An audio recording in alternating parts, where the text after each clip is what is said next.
370 aku kotor. Apa yang membuatmu ingin menikahi putriku? Apa hanya karena sebagai bentuk tanggung jawab karena kamu sudah menyentuhnya lebih dulu? Pertanyaan Galih membuat Raffi menatap semua orang yang ada di ruangan itu secara bergantian. Keraguan tergambar jelas dalam tatapannya. Kepercayaan diri pun semakin runtuh setelah pandangannya saling bertemu dengan Alfian, sosok yang selama ini sangat ia hormati.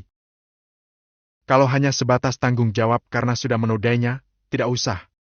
Aku bisa menjaganya lebih dari siapapun. Imbuh Galih. Raffi kembali tertunduk lesu. Nyaris hilang harapan.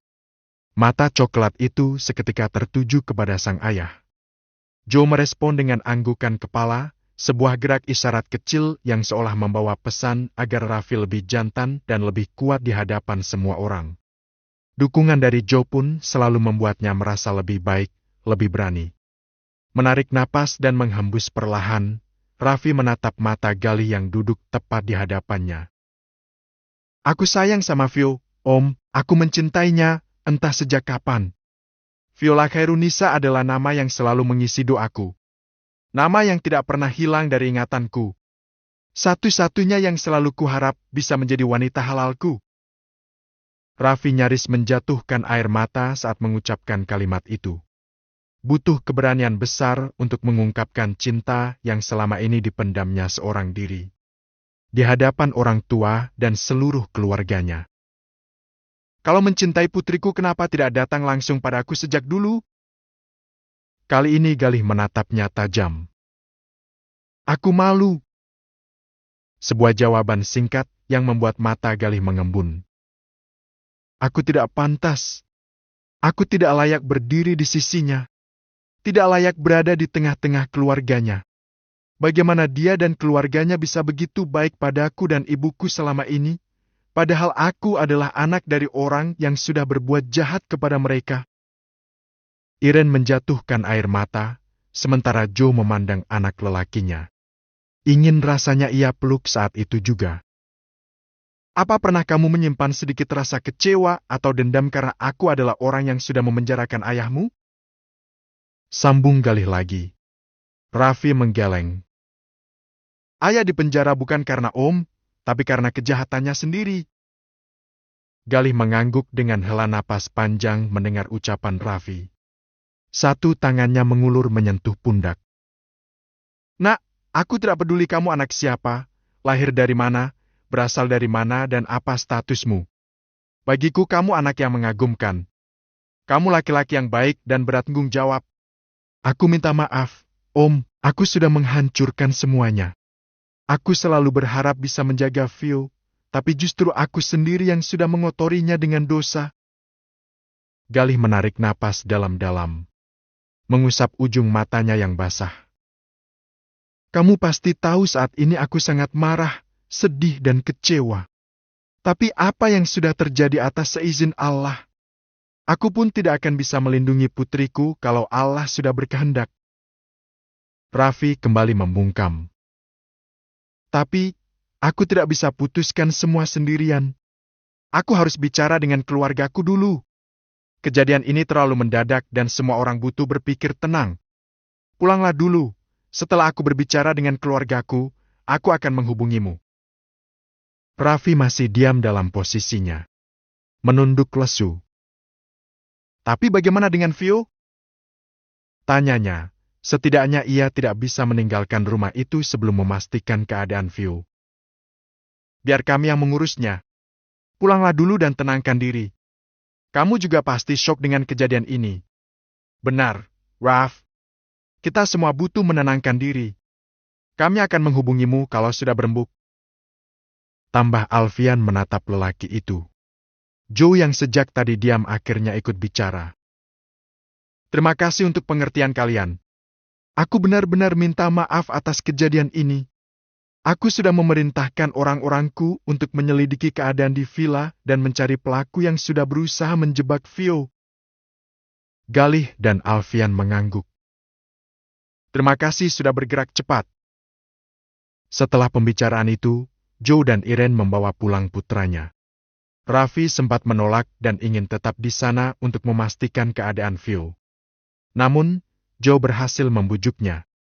Sementara itu, keadaan di villa masih belum kondusif setelah Raffi dan Vio menghilang secara tiba-tiba.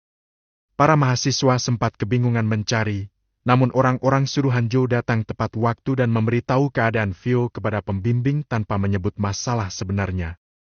Mereka meminta izin untuk melakukan pemeriksaan dan menanyai satu persatu dari puluhan mahasiswa yang ikut dalam kegiatan itu. Berbekal nama besar keluarga Darmawan, tentu mudah untuk mendapat izin. 2 villa yang disediakan untuk mahasiswa itu pun diperiksa. Hingga menjelang larut malam, para mahasiswa masih belum diizinkan masuk. Sebenarnya ada apa? Kenapa kita semua diperiksa? Tanya salah seorang mahasiswi. Katanya ada yang berusaha berniat jahat sama Vio. Mereka yang datang itu anak buah ayahnya Vio dan kemari untuk mencari tahu siapa yang sudah menjahati Vio. Memangnya Vio kenapa? Nggak tahu pasti. Katanya pingsan karena ada yang campur sesuatu ke dalam minumannya. Tapi kenapa Kak Raffi ikut? Sepertinya Kak Raffi yang antar Vio pulang. Di sudut lain, Marcel menenggus kasar sambil menatap beberapa pria berpakaian hitam yang sedang menggeledah villa. Namun, ia tampak cukup tenang dan sama sekali tak menunjukkan reaksi khawatir. Marcel, apa kamu tahu apa yang terjadi dengan Vio? Tadi kan kamu juga tidak ke masjid. Tanya salah satu mahasiswa. Mana aku tahu? Aku ketiduran di kamar. Jawabnya santai. Apa di villa itu tidak ada CCTV? Tanya Joe kenapa anak buahnya yang ia hubungi melalui telepon. Tidak ada, bos. Ini hanya villa sederhana dengan fasilitas seadanya. Jawab lelaki itu. Villa yang disediakan pihak kampus memang hanya sebuah hunian biasa menyerupai rumah pribadi. Bagaimana dengan pengakuan mahasiswa lain? Mereka mengaku tidak tahu ada kejadian apa, karena saat kejadian berlangsung mereka masih di masjid. Selain Vio dan Raffi, hanya satu mahasiswa yang tidak ikut ke masjid. Tapi, dia mengaku ketiduran di kamar karena kelelahan. Joe mengerutkan dahi. Siapa? Namanya Marcel. Dia sekamar dengan Raffi. Selidiki anak itu dan cari informasi tentangnya. Perintah Joe. Baik. Apa kalian sudah tanyakan dari mana Vio mendapatkan jus jeruk itu? Sudah, katanya jus itu dibuat oleh beberapa mahasiswi, tapi tidak ada yang mengalami gejala setelah meminumnya. Berarti hanya dari gelas Vio saja efeknya. Joe mendesahkan napas kasar. Hingga saat ini Vio masih belum terbangun sehingga belum bisa ditanyai. Apa ada yang lain yang kalian temukan? Ada, bos. Apa itu? Kami menemukan botol obat cair di dalam tas Raffi. Sepertinya ini adalah sejenis obat perangsang. Hembusan napas kasar dari Joe terdengar dari sana. Dugaan bahwa seseorang sedang ingin menjebak Vio pun semakin kuat. Amankan benda itu sebagai barang bukti. Sudah. Baiklah, teruskan selidiki sampai pelakunya tertangkap. Baik, bos. Setelah panggilan berakhir, Joe duduk dengan pikiran bercabang. Penuh selidik. Tentang bagaimana obat itu berada di dalam tas Raffi dan siapa yang memasukkan. Kalau obat itu milik Raffi, dia tidak mungkin menghubungiku dan bertanya bagaimana cara meredakan reaksinya, kan? Jika Joe sedang berkutat dengan berbagai dugaan, lain halnya dengan Raffi. Sejak tiba di rumah, ia merenung seorang diri di kamar. Lamunannya baru membuyar saat Irene memasuki kamarnya. Wanita itu duduk di depan putranya dengan mata yang basah. Maafin ibu sudah bersikap kasar terhadap kamu. Ibu takut kamu akan dianggap sama seperti ayahmu. Takut itu akan jadi beban untuk kamu. Raffi yang semula duduk di kursi itu berpindah, berlutut di hadapan ibunya. Ibu nggak salah. Ayah bilang, marahnya seorang ibu adalah kasih sayang.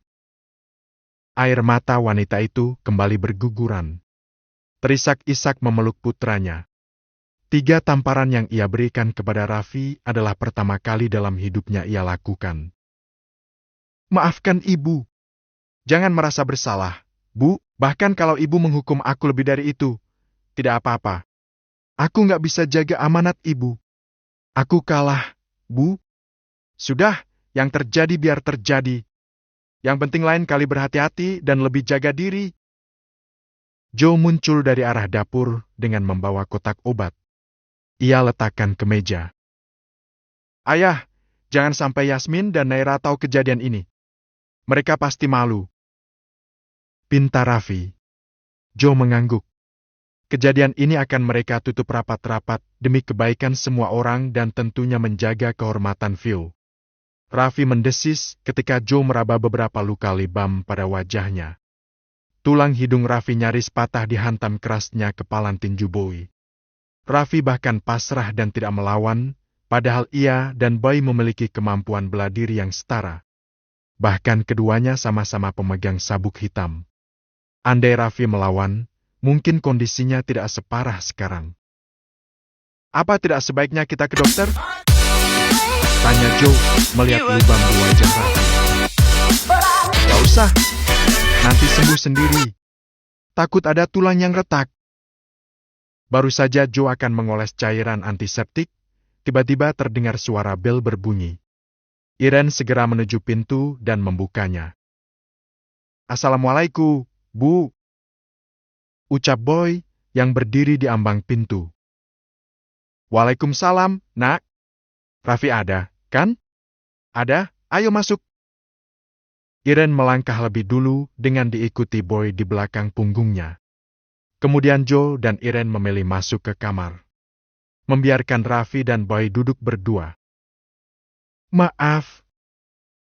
Ucap Boy sambil mengoles obat ke bagian luka yang ia buat sendiri. Tidak apa-apa. Jawab Raffi sambil sesekali meringis pelan saat Boy menekan kapas pada lukanya. Aku kesini mau obati lukamu.